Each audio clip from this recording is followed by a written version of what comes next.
Good Saturday morning. I am out here in Pleasant Hill. We'll see if we can get any stories out here. My first pickup was a lovely girl who had spent the night out dancing with bikers at a biker bar. So that was cool.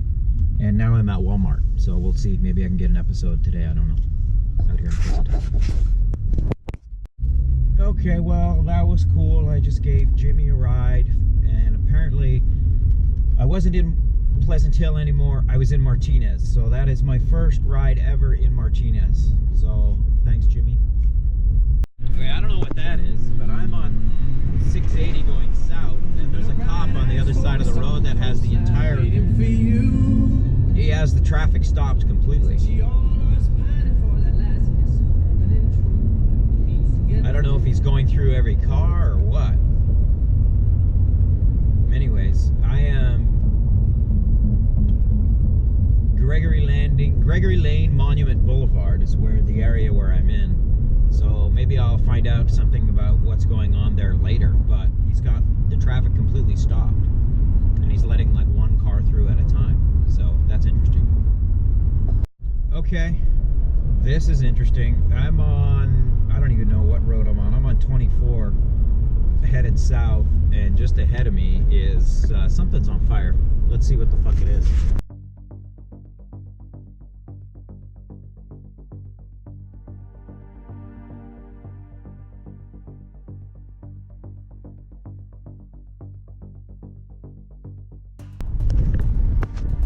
Okay, well, it's a Kia that's on fire. Looks like everybody's okay, except the car. Okay, well, I'm up in Hiller Highlands. I've actually been up here before. The last time I was up here, I got an airport ride. But, yeah, let's see if you can see the view. We're kind of in the hills above Berkeley is how I would describe it. Fish Ranch Road is right over here, but check this out.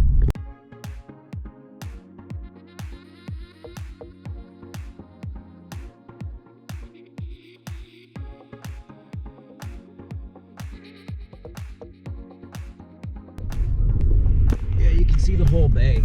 Fish Ranch Road is really cool. Like, if you're in from out of town and want to check out a cool spot, I think Fish Ranch Road would be really interesting. It's the, you know, it's not Twin Peaks, it's not Dolores Park, it's East Bay, Fish Ranch Road. Okay, well, we are on our way somewhere to pick up somebody, and I am with... Who am I with? Michael. Hey, Michael. Right. I'm with Michael. And Michael is actually headed to not Momo's, but right next door to Momo's. Yeah, or close. Pedro's Cantina. Pedro's Cantina. Okay. It's right outside of, if you guys don't know, if you're from the Bay, you probably know that it's right outside Oracle. It's weird calling it that now. Oracle It is Park. Oracle Park. Oracle Park, yeah. So are you like a baseball fan, or? So I'm actually an Oakland A's fan. Uh-oh. Yeah. Okay. And I worked over at Drake's dealership over here for a while, for like 10 months, but I didn't get moved up. So I just started applying elsewhere all over the place. And I finally got an interview over here. And they're like, do you like Giants baseball? I was like, yeah, I love the Giants. That's all it took. Well played, Michael. Well played. Yeah. That's an easy question to answer. Yeah. Yeah, that's pretty easy. All right. Yeah. The liquor room's worth about $500,000 just in alcohol bottles alone. That's not including beer or wine. You mean like the value of the bottles that's in there? They got $500,000 worth of booze. Yeah. Okay. Patron and everything else. Damn. This way. And it's called Pedro's. Pedro's. All right. Well, it sounds maybe like it has a Mexican theme. Yeah, yeah. With all kinds of, you probably got $500,000 worth of tequila in there alone. Yeah. Yeah. We got this. I've never seen this before. We got for like our Bud Light kegs.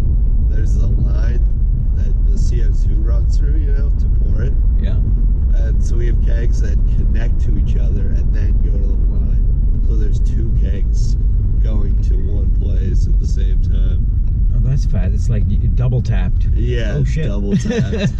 Just for in case if it's that busy. So it gets it gets busy? It gets that busy? It gets busy. So you drain a keg that quickly? Yeah, Bud Light. Wow. That's a party. Yeah.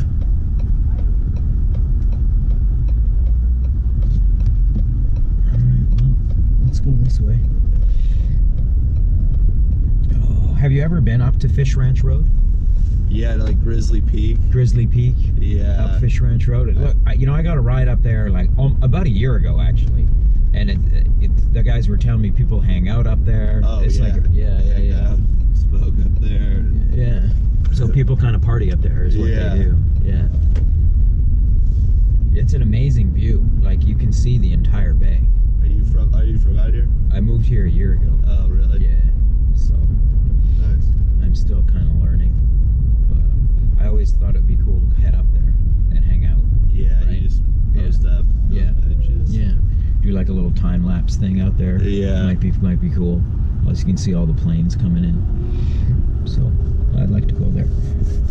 I feel like like all the tourists, they go to like Twin Peaks and they go to Coit Tower and they go to all these places, but they should go to Fish Ranch Road. It'd be freaking cool. Yeah. You'd meet a lot of probably locals and things like that, right? Like people that live around here go there, not tourists. Yeah, not tourists. Yeah. But that's the thing, you gotta know about it to know to go there. To know to go. It's not on the tourist map. No. No. It's right by the Berkeley campus. A lot of Berkeley students are up there, I feel like. Yeah. Yeah, people just go up there and chill, basically. Yeah. Yeah. So do you watch other people's podcasts? No. I don't have time. Really? I just work. Yeah. 100%. Yeah. Joe Rogan does a sick one. Oh, yeah, I know Joe Rogan. You know Joe Rogan? Yeah, he's nuts. I actually used to play Quake 3 Arena with him back in the day. No way. Yeah. He had this clan called Clan XD that he was in. Uh-huh. I know your handle, Joe. I know who you are. I was playing with him like not too long ago, actually.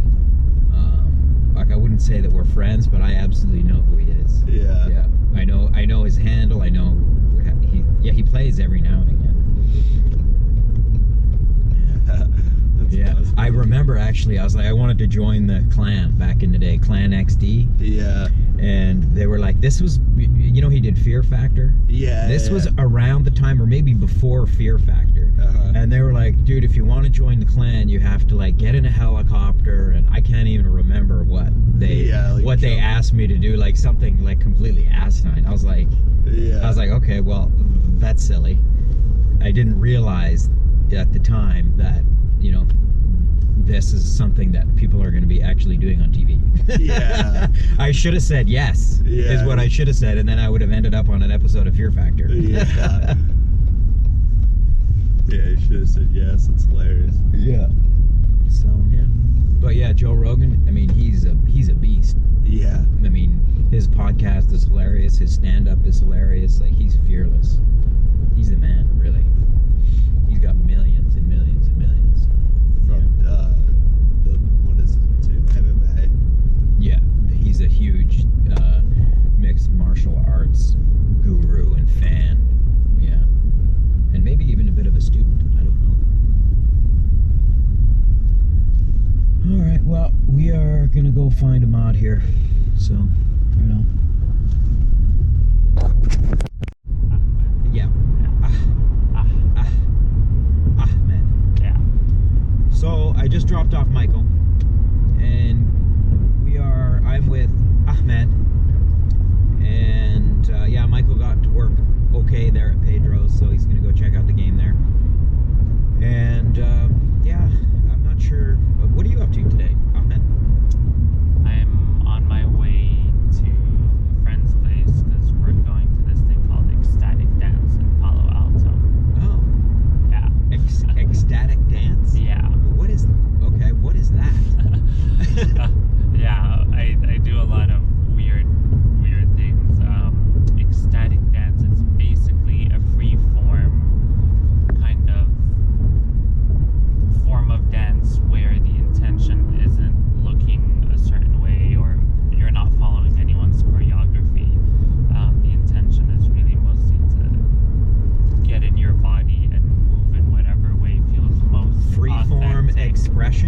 this is how I dance, pretty much. So this is, I get it. Yeah, this is what wants to move through me right now. I feel like I'm Justin Timberlake, but I probably don't look like Justin Timberlake when I'm dancing. Yeah, it's more freeform.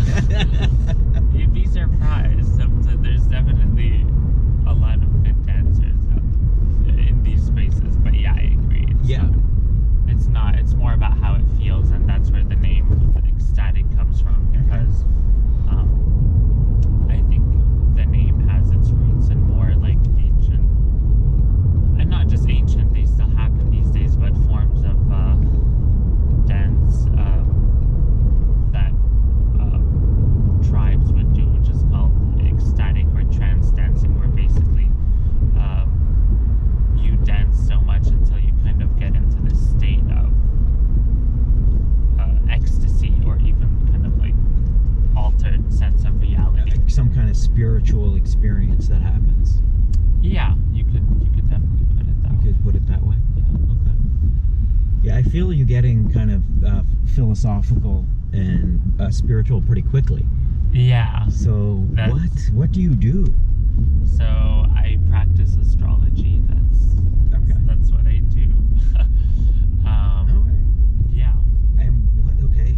I think I know what astrology is. Is astrology the study of the stars? Is that what it is? So That's astronomy. Yeah, that's more astronomy, which is just like factual knowledge of space and stars and everything that pertains to that realm. But astrology is creating more of a story, or a kind of interpretation that somehow the heavens are, the movements in the heavens and the constellations and the planets and everything is symbolic of internal processes that happen in the human psyche, in the human life. And I mean, it's been around for thousands of years, you know. Like 5,000 years ago, astronomy and astrology were one thing. But then, you know, when you had more kind of secular scientific thinking come along, those two separated. But yeah, back in the day, the philosophy of astrology was very much incorporated into astronomy. It was kind of, you know, people, as a human, you're always looking for answers and kind of trying to make sense of the world. And one of the ways they did that was by looking to the stars and creating meaning out of that. Yeah, like trying to quantify it is what they like to do, right? And Stephen Hawking's with all his theories and these kinds of things. Trying to make sense of it. Yeah, rather than relate to it from a more subjective, personal place. Which is kind of where you step in at that point, right? Try and relate to it from a subjective, more personal space. Okay. Yeah. All right. Well, can you talk more about that? I'm interested in this. Like when I think of, okay, we have astronomy, and then we have astrology. And when I think of astrology, I think of the constellations and these kinds of things. Is that all of it? Yeah. Is that part of it?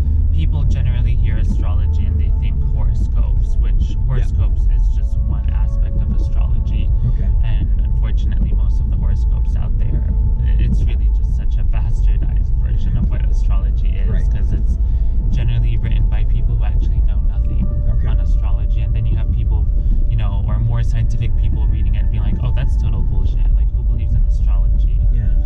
You know, it's almost like scientific people are ashamed to say that they believe in astrology, because that's kind of how it's mostly represented. And yeah, people generally also think of astrology. How can you explain it to us in a way that's maybe not the horoscope type of thinking about astrology? Yeah. Like how is your approach different? Yeah. So there's a bunch of different ways in which I practice astrology. One of them is I do write horoscopes for a website, but oh, do you? Cool. But I do know what I'm writing about, and that's the unfortunate part, that most of the information out there is actually just people making things regurgitating up. or making or things really up. just making things up. Okay. Full on.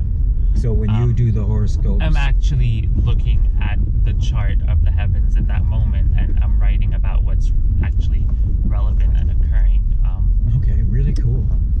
also give people readings. That's my favorite thing to do, which is basically, someone gives me their birth date, time and place, and I enter there. We have computers these days. Back then they had to draw up the entire chart by hand, but now you can just plug it in a computer and it gives you the chart. The charts are there. Yeah, which your chart is basically like a snapshot of the sky the minute you were born, where all the planets were, what signs they're in. Oh my god, so can you do my horoscope? Well, if you want to book a session, Oh shit, yeah, I have to pay? Damn. Yeah. Okay. Well, where can I go to book a session? So I currently am in the process of making a website, so I still don't have one right now. But Okay. Well, you need to get one. I have an email. I have. Okay. Which, So if somebody wanted to contact you to have a horoscope done or something like that, that's something that you're open to? oh, absolutely. Okay. Yeah, that's. Okay. So what I do. how would I contact you, or how would somebody contact you? Do you want to tell us right now Yeah, so I that people give can contact you? Absolutely. I can. And then give my email. maybe we can follow up, and we can do a horoscope session with me. Yeah, That would be fun. absolutely. It's. Okay. I believe in it from obviously having been studying it for 4 years and working with it. Like I get to witness it. Yeah. Okay. Yeah. Okay. Cool. Well, what's your email? Yeah. So it's a mouthful. Okay. So it's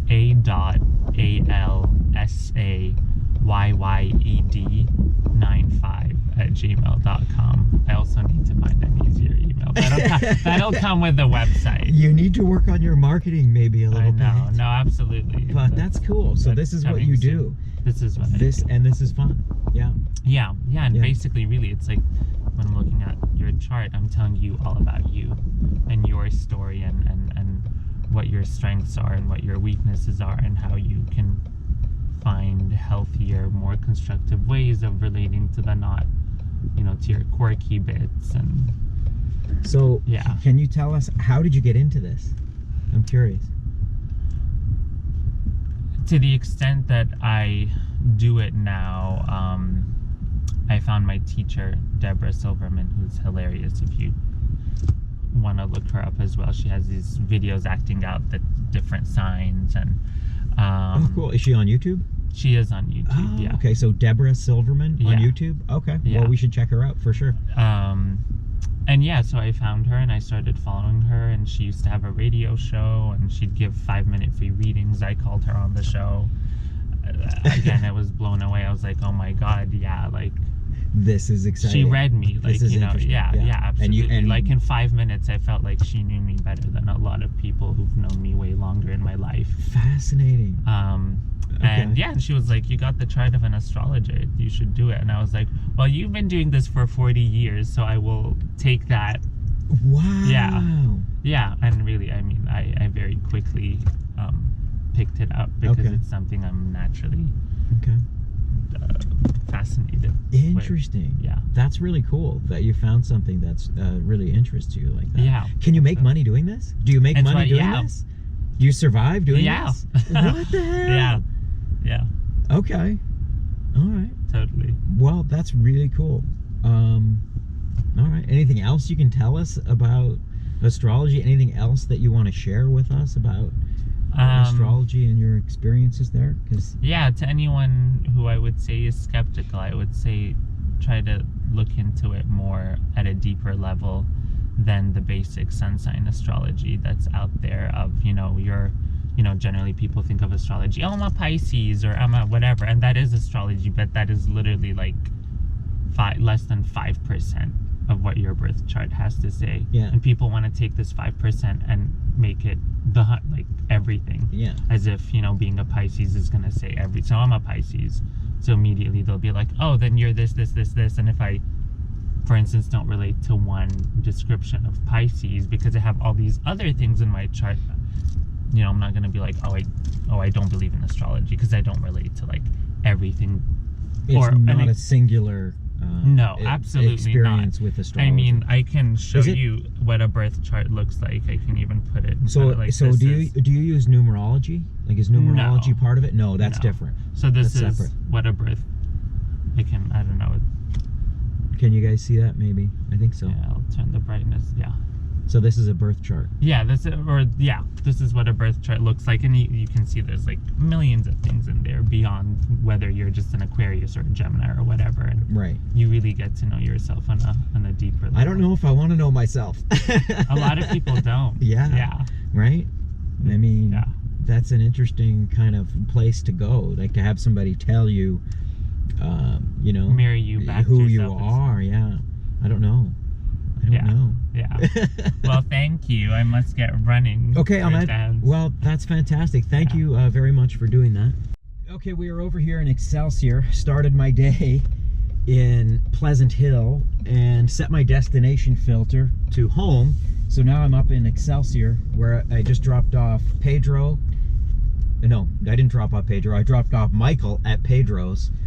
And we had picked up Ahmed on the way. He's an astrologer, an astrologist, I guess. And yeah, so this is a really fascinating day so far. You know, you never know what you get into here in the Bay Area. So yeah, just waiting on another ride. We'll see what we get. Okay, so I just dropped off Ahmed, and that was really interesting. And I have Ray and Agnus, and we are going back to Momo's. So yeah, that's where we're headed. You can't escape Momo's today. No, it's been, yeah. I dropped a girl off there yesterday for, I guess yesterday was opening day, Yeah. and I think they played the Dodgers. Is that Tampa. right? Oh, they played Tampa? Yeah. Okay. And they're playing them again today? Yeah. Okay. All right. So you guys are going to the game? We're working the game, Kind of. volunteering for the school Oh, okay. as part of our kids' school. Yeah. You have to do a certain number of hours, so they run a concession stand, Okay. and we are the hard labor. You guys are the hard labor today? Yeah. Okay. So like, Runners. yeah, so the proceeds then that you collect, part of it, the proceeds go towards the school? Back to the school. Yeah. Oh, cool. Yeah. Okay. So What? my soft little office hands are gonna be mush by the end of today. So are you guys, what are you doing, like slinging hot dogs or like what? What do you guys got you going did it on? last time. Is that what it is? Hot Yeah, dogs. you prepare the chicken tenders, the fries, the hot dogs. It comes from the kitchen, gets to you, you prepare it, and then you give it to the cashiers who's selling. Or you could be basically serving something. beer, right? Maybe.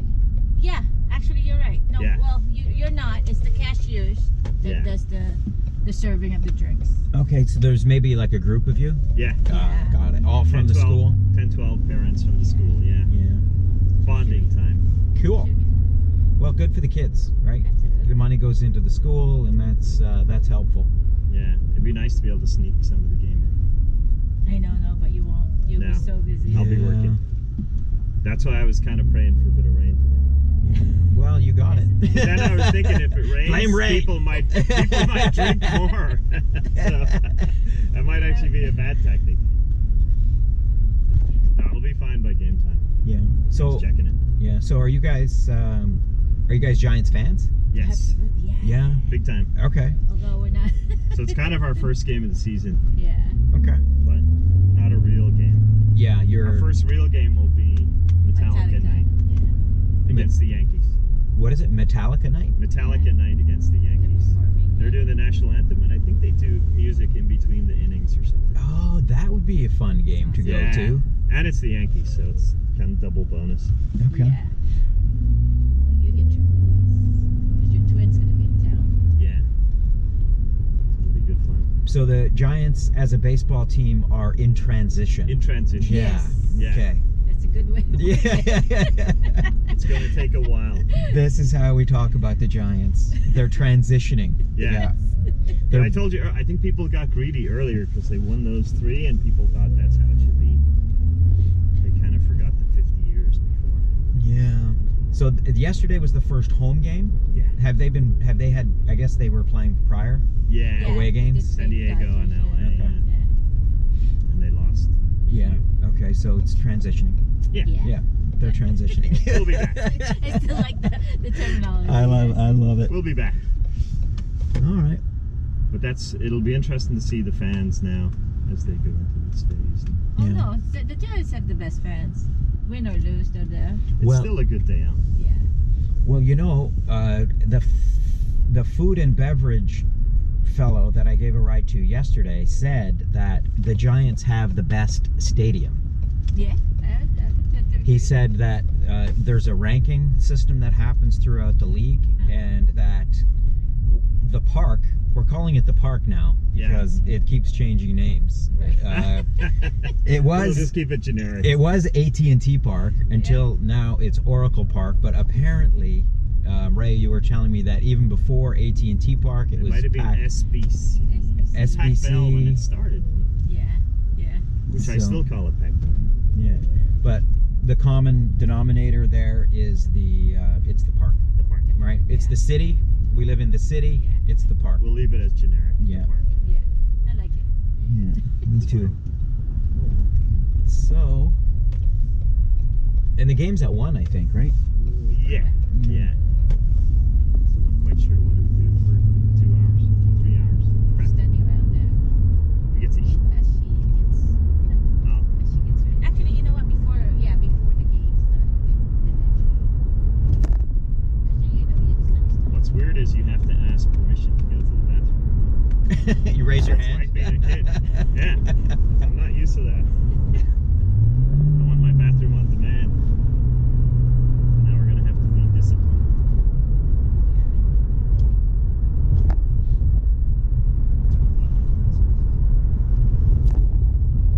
Well, cool. I haven't been to the park yet, so one of these days I'm Oh, gonna yeah? have to go. Yeah. Ever. Ever. So You're not originally from here? no, I've been here for 1 year. Oh, Oh, that's yeah. Already have plenty of time. Yeah. So I know you can get into the park for a reasonable Yeah. dollar Yeah. bill, but once you get in there, Don't drink there. Yeah. Don't eat there. once you get in there, that's it. Yeah. I know. Right? You're broke. Yes. But that's Except how it today. is. Just eat at our concession stand. You can bring your own food. But off season, they actually open it, right? Yeah, you can walk You around. can walk around Oh, in the park? off You can go in the season. park? It's beautiful because there's nobody there. It's Yeah. actually quite nice, yeah. Yeah.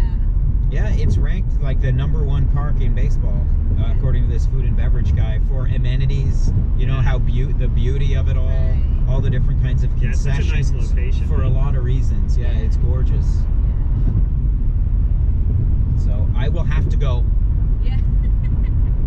It's obligatory.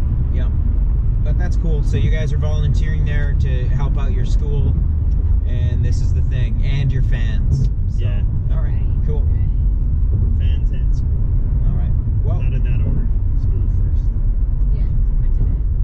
Yeah. Well, cool. Well, thanks for doing that, guys. I appreciate it. No worries. All right, we're on our way. We're headed back to the park. I'll talk to the players. Okay, guys. Then look at them, huh? Well, here we are at the park. The park. That part. Yes. This They is did my change it to Oracle, this is huh? my first drop off Yes. directly at the park. All right, guys. Well, thanks for doing Okay. Thank you so much, Ian. that. Enjoy the day. Cheers, thank you.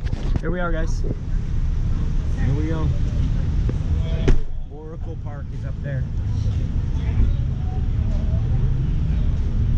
So we're gonna do a little drive-by. This is where the volunteers go in, I guess.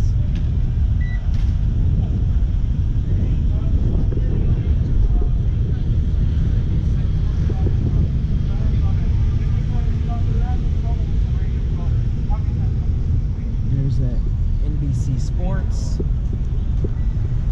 So yeah, this is Oracle Park.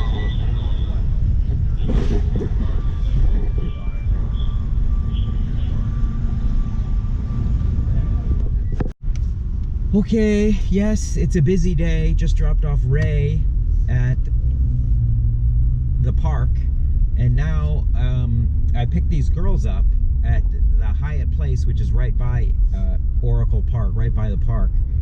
And you guys are from Brazil. Is that right? Hi. Yes. There we go. Girls. So, bon dia. Bon dia. Bon dia. Bon dia. Good They're morning. they're teaching me how to speak Brazilian. Portuguese. Portuguese, that's what it is. So they speak Portuguese in Brazil? Yeah.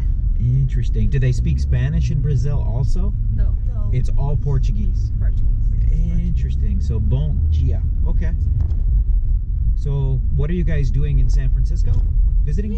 Yeah. Mhm. Just having fun? Yes. The first day. First day? First day. We arrived yesterday. Yesterday? Okay. So this is pretty funny because on their first day, everybody, they are going shopping. Shopping is a thing here in San Francisco. Where are we going? We're going kind of Union Square-ish. So, okay. Are you guys looking for anything in particular? Having fun. Fun. What do you suggest for us? For fun? Yeah. Well, what kind of things do you like to do? Do you like to go out to eat and these kinds of things? Do you like to do the tourist kind of things? I mean, there's so many Tourist things to do. Parties? There's lots of clubs around. Like people go to Temple is a club that's downtown that a lot of people go to. You could look that one up. The Northern is another one. These are like dance clubs. North Beach is a lot of fun if you like live, like blues music. The Saloon is up there, one of the oldest bars in San Francisco. What about electronic music? Yeah, I think Temple is going to be that, and the Northern is going to be electronic music. I think these two places are going to have those kinds of themes. But yeah, I mean, if you want to get into that, you're going to get into that here in San Francisco for sure. So yeah, try those two places out, one of those two. And if you like dinner, do you guys go out to eat? These kinds of things? Yeah. Or not so much? Yeah. Yeah? Yeah. Well, we have Brazilian steakhouses. No. Sushi? Do you like sushi? Yeah. Yeah? Maybe. Well, if you could go to Hinata, which is omakase style sushi on Van Ness, I would recommend that to anybody. It is a beautiful place to eat.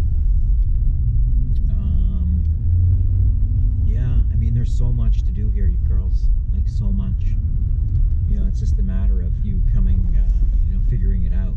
But, yeah. Yeah, Temple, the Northern, there's lots of clubs. Oh, Raven Bar is kind of nice too. It's not so much electronic music. It's more like they have different themes, like 80s or 90s, but Raven Bar is pretty cool too. It could be maybe you could start your evening at Raven Bar. And places to visit here. Oh, there's the Wharf, Fisherman's Wharf is cool. There's lots of shops around there. Oh, there's a place up at the wharf called Tanguitos, which is Argentinian food. It's really, really good. It's a food truck that's up there. I highly recommend that. Pier 39, lots of people go there. If you're looking for a really good view, Coit Tower, on a beautiful day, Dolores Mission Park is great to go to. Golden Gate Park. I mean, man, you are in it. How long are you guys here? 2 weekends. But we are thinking to go Los Angeles, Vegas. Oh, so you guys are touring around. You guys are gonna get into it. Okay. All We right. are looking for an RV too. Oh, you're gonna rent an RV and maybe Yeah. drive around a little bit. Cool. Okay, well, this is a short ride. I would love to talk to you guys more. I hope I've been helpful to you guys in terms of things to do. I'll give you my card, and if you need anything, you let me know. Thank you. Yeah, but we're here. See you. Bye. Okay, well, we are in it. We are in it today. Those beautiful girls from Brazil. Sounds like they're going to be touring around the U.S. a little bit. Northern California, Southern California, Las Vegas. This happens a lot out here. So, this is a busy day.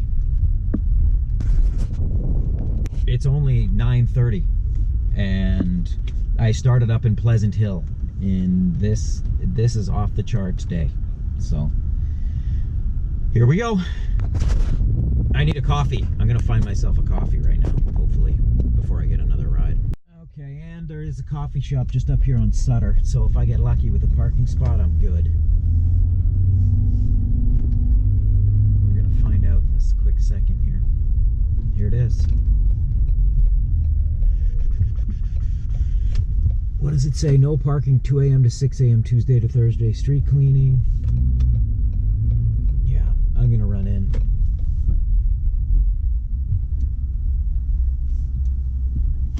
It says it's a taxi zone other times, so this could be trouble.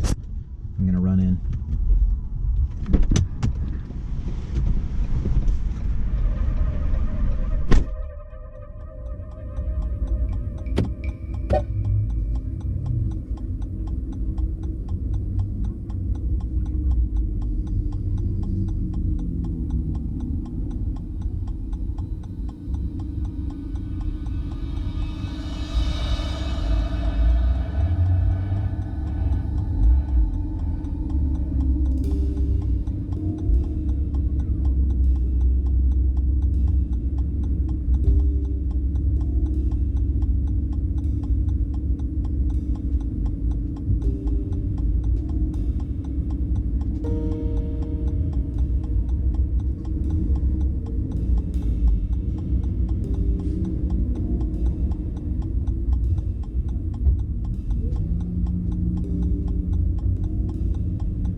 Okay, well, I am going to be picking somebody up just outside Louis Vuitton, and if you recall from my conversation with the beautiful escort, yeah, she is a big fan of Louis Vuitton shoes. So here we go.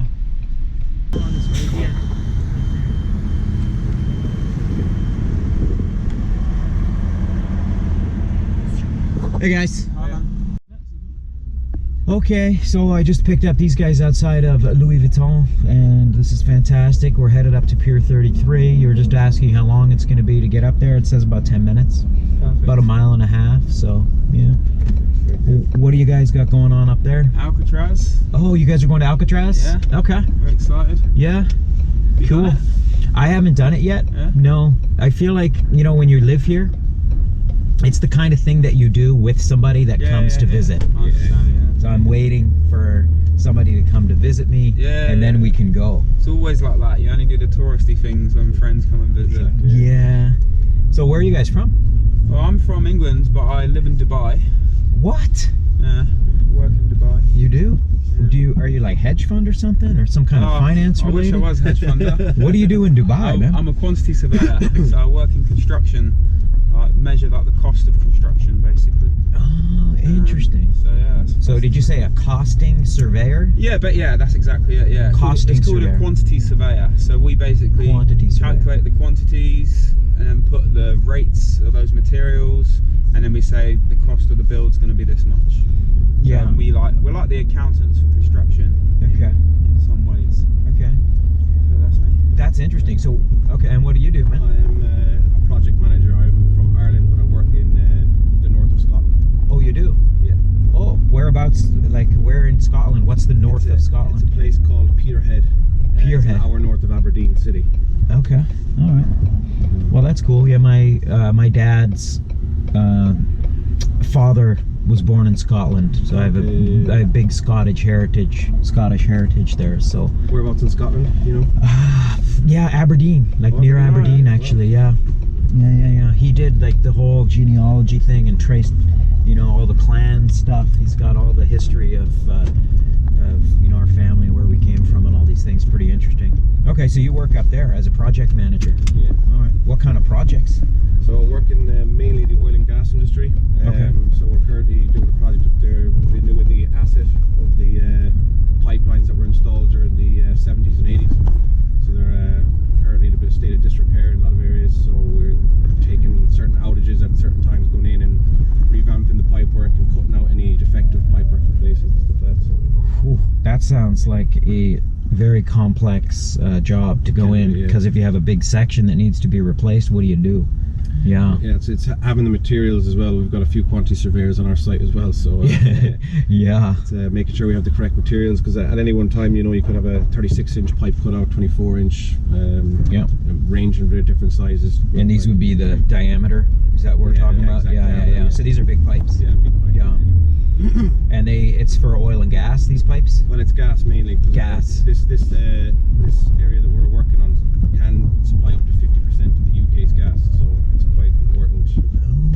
So it's natural gas? Yeah. So that's where it comes from? It comes from the North Sea. It comes from the North Sea? Off the North Sea from the oil rigs and whatnot. So. It comes off the oil rigs, yeah.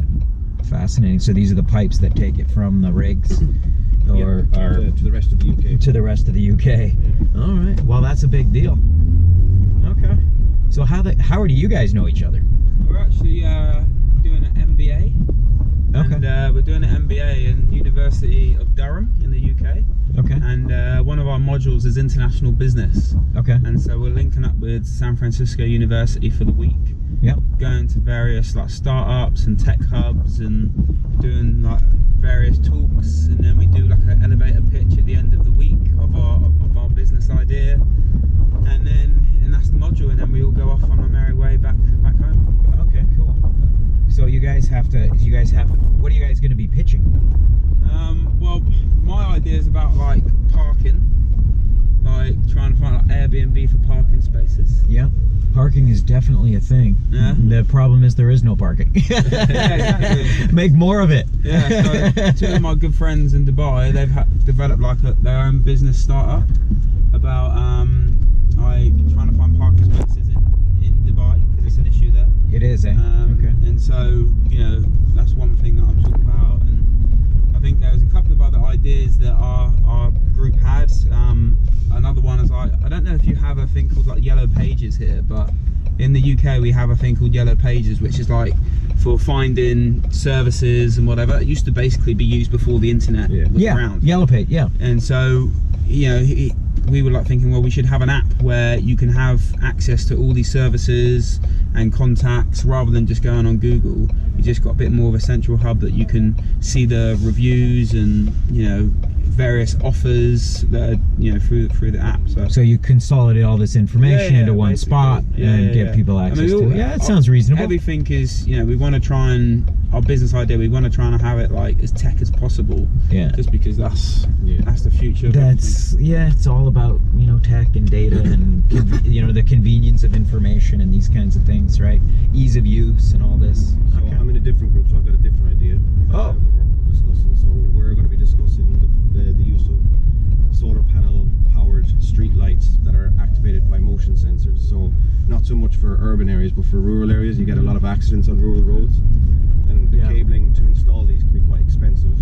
Just to bring it all the way out into the rural area for certain areas. So with this, you install it, it charges itself up during the day, and then at night time when it sees headlights approaching, it'll turn on, highlighting the bend or whatever it may be, a hazard in the road. Yeah. It can also be used on motorways in rural areas. So you got a car oncoming, it'll set off a sensor, the whole section of motorway will light up until the next exit. It's, you know, I drive a little bit, and you know, a lot of places the streets are lit and the highways are lit, right? And then every once in a while, like, I'll run into a spot where it's dark and it's a different, you know, it's a different driving experience. Maybe there's some statistics on, you maybe more accidents happen in these kinds of situations. And I think it's a pretty good idea, actually. Maybe it's a low-cost way to implement some safety measures onto these roads, these rural roads. Yeah. Yeah, well, it's just energy saving, I guess. It's energy saving as well. Yeah. That's what we should be doing. I agree. I am all for the clean energy, sustainable energy. Using solar as much as we can. So, Elon, yes, I am on board fully with your mission. So, I am ready for the Tesla anytime now. I'd love a Tesla, honestly. Yeah, me too. There's like a Tesla showroom. It's on it's just literally like a 3-minute walk from my apartment in Dubai. Yeah. And I walked past it the other day, and I was like, These cars are the beautiful next car cars. I want is a Tesla. They are beautiful So cars. I just want them, because Dubai are trying to encourage sustainability, and so they've said anyone who's got a Tesla gets free charging until maybe 2020 or 2021, something like that. Yep. But there's just such a long waiting list to get a Tesla. But is that right? So in Dubai, if you wanted to get a Tesla, you're going to have to wait. Yeah. You're going to be on a list. Yeah. And they don't, because I work in construction, more and more developments are catering for the electrical charging points and the car parking. But obviously prior to that, the infrastructure wasn't there. So, and obviously I think that applies to every city. The infrastructure needs to be there, that people can, have these charging points within convenient locations, and then that'll just be the future. Yeah. I love Elon Musk. Yeah. He's amazing. Yeah. Elon, we love you, man. Give us all Teslas. Bump us up the list. Yeah, for sure. So that's interesting. So you can't get a Tesla even though you want one in Dubai.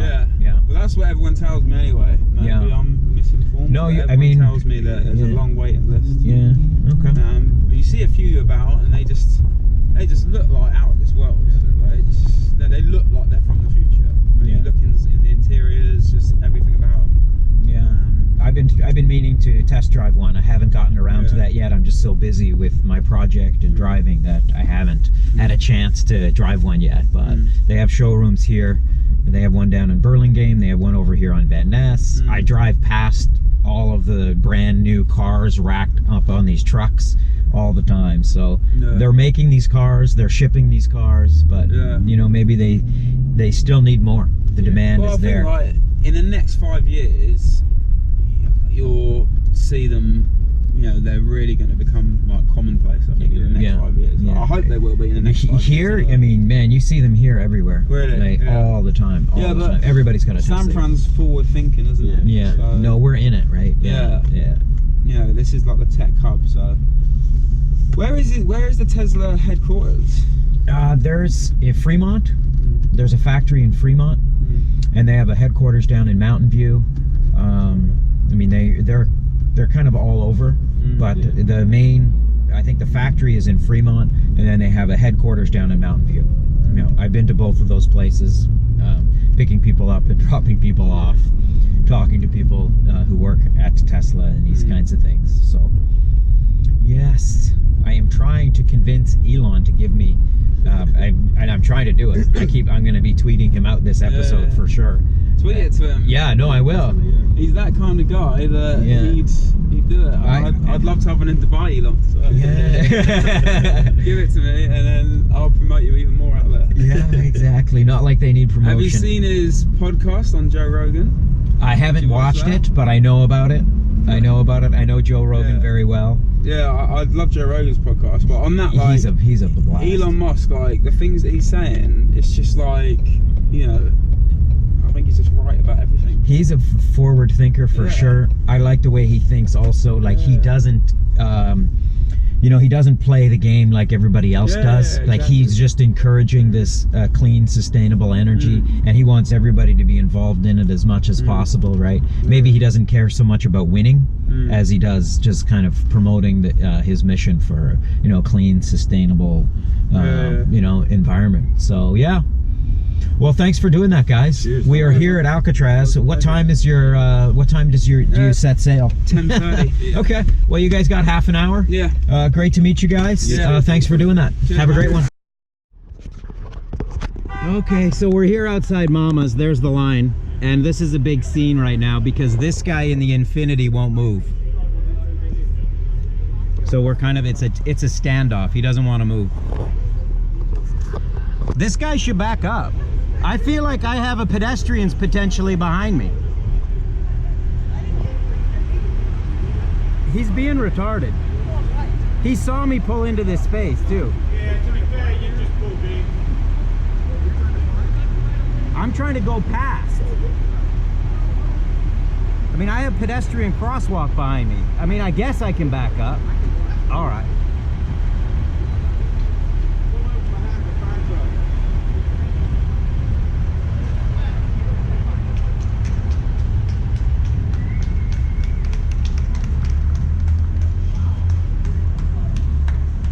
See, I feel like it's definitely more hazardous for me to do that than you. And he's a cop too. Oh shit.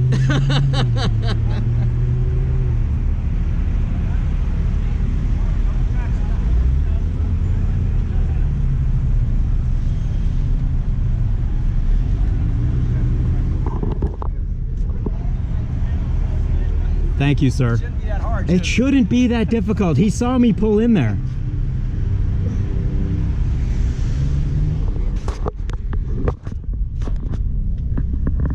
Okay. This is what happens up in North Beach in traffic. I don't know why. That guy saw me pull up. Like, he literally saw me. He sped into that space. I think he was a cop. Actually. Did you see that? I have it on tape.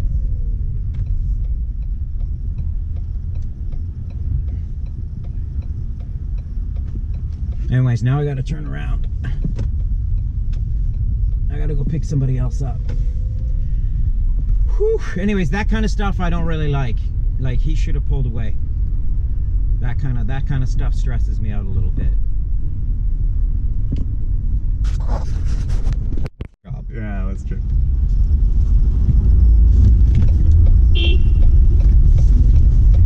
Okay, well, that was an adventure for me up in North Beach. I was telling Luke all about it, and yeah, you guys will probably see that. And yeah, I'm here with Luke. Where we're going to, maybe, where are we headed? We're headed to the Wooden Spoon in the Castro. Okay. It's a brunch spot. Okay, so we're going to a nice brunch spot in the Castro called the Wooden Spoon. Fantastic. Yeah. All right. And I was chatting to you a little bit about intellectual property. Yeah. So what do I know about intellectual property other than it is a huge topic around here? Yeah. With The Bay Area? Sure. the Bay Area, I feel like it has a lot to do with technology and these types of things, because we're talking about, right, like software, Yeah. not like physical goods, right, that can be assigned. It's how you protect your ideas and protect your essentially the core of a lot of businesses around here is simply a concept or an idea, or you're writing a program or whatever it might be, or a new invention. Yeah. And those will all have intellectual property protections to prevent others, the competitors, from stealing them and exploiting them without giving the due credit to the original owner. Well, what about my YouTube channel, Stories from the Bay? Is that intellectual property? I feel like I want it to be. Yeah, no. It's it is, in the sense that you will have a copyright on the content. So the definition of a copyrightable material is it has to be fixed in a tangible medium. And so by recording something, either visually or through sound, you're fixing something in a tangible medium, and that belongs to you. So that's definitely, you have copyright, you have IP, you have copyright On these individual episodes? Yeah, absolutely. Okay. Yeah. What about like the channel overall, like Stories from the Bay? Is there a way to lock that down? Yeah, so I mean, the copyright extends. Copyright is one of those ones where it is a good protection. It is also kind of thin because it automatically attaches. So you don't have to register it. You can register copyrights, but you don't have to.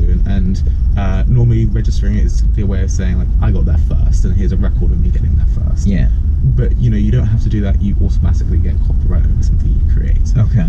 Trademarks, I think, are the sort of next thing you could talk about, in particular with your channel. So trademarks are some sort of mark, sign, words, whatever it might be, that allows you to use that particular brand and allow people to recognize that brand. And it's kind of a misnomer because people think of it as a intellectual property right, and most of them are sort of property rights that come from property law, whereas trademarks are more of a tort thing. It's to stop other people from infringing upon your brand and taking advantage of that. So I guess like the fact that presumably you monetize this channel?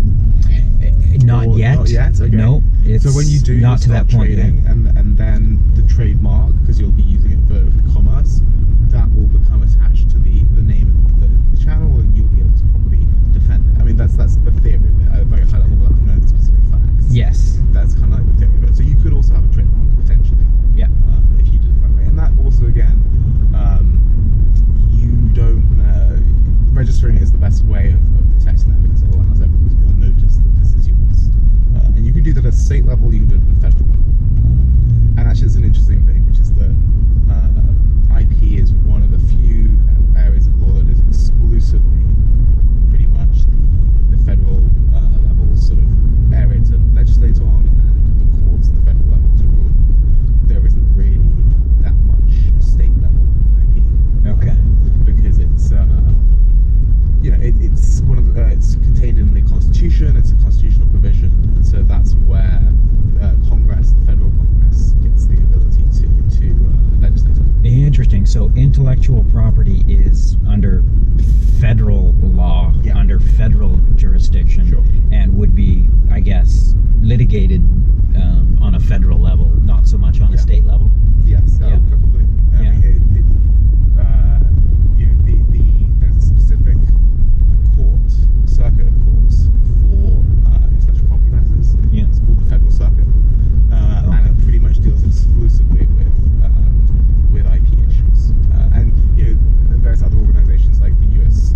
Patent and Trademark Office, USPTO, they're obviously federal agencies. Well, not an agency, but an office that registers copyrights and trademarks. If I was involved in an intellectual property dispute, Sure. where would that happen? Like if you had to go before, I guess a judge would look at this? Would it be Yeah. a judge? Yeah, so let's say, simple example, you have a patent on a widget. Yep. And somebody else is making a widget which does similar things or uses similar processes. Is Yep. really what you're looking at, so the processes to yours. And so you think, oh well, they're using some of my intellectual property, so some of the ideas that I use to create my widget. And so what you'll do is you'll file an infringement suit, and that will go into the base level of federal court, which is the federal district court. Okay. And that will be heard. And at that stage, there aren't distinctions between the circuits. The circuits at the appeals level, but it's still a federal court. Okay. So here in Northern District of California, that's the district court, and there are courthouses across the Northern District. So there's one in San Francisco, there's one in Oakland, that kind of place. So that it would be maybe a convenient location. What if the parties, one was in California and one was in New York? What happens? now you're getting into what we like to call civil procedure. So there is a whole stream of civil procedure to determine where a case can be brought, where it should be brought.